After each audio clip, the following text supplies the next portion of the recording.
नमस्कार विद्यार्थी मित्रांनो, मी रुपेश पांडुरंग धुमाळ. आज भाग 33 हा विज्ञानाचा घेऊन आलोय. विज्ञानामध्ये संशोधक आणि त्याचे शोध कोणी लावलाय तो भाग घेऊन आलोय. पण त्याच्या अगोदर आज एक नोटिफिकेशन सांगतो तुम्हाला. आजपासून जो व्हिडिओ मी अपलोड करतोय तो तुम्हाला ध्येयपूर्ती_04 या इंस्टाग्रामवर सुद्धा तुम्हाला मिळेल. इंस्टाग्राम आयडीवर सुद्धा तुम्हाला मी ते अपलोड करतोय. हे 100% तुम्हाला स्पर्धा परीक्षेमध्ये कोणत्याही उपयोगी येणारच भाग आहे.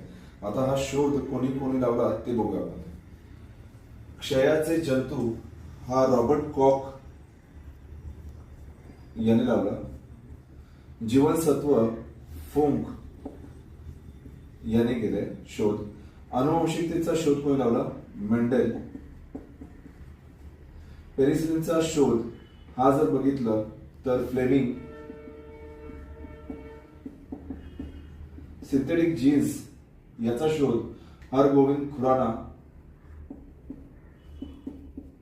पोलिओ लसाचा शोध सार्क याने लावला.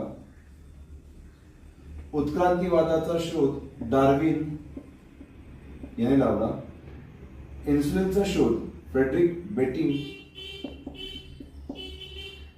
याने लावला. देवी लसाचा शोध हा जेन्नर याने लावला.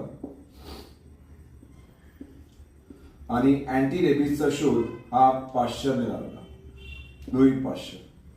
बघा, तुम्हाला हे घटक म्हणजे ह्याच्यावर तुम्हाला शोध कोणी लावला असा एखादा प्रश्न येतो 100%. तो प्रश्न हा तुम्हाला नक्कीच एखादा मार्क देऊन जाईल. आजचा भाग नक्कीच आवडला असेल कोणत्याही कारणास्तव तर नक्कीच लाईक करा, शेअर करा आणि सबस्क्राईब करा. थँक्यू.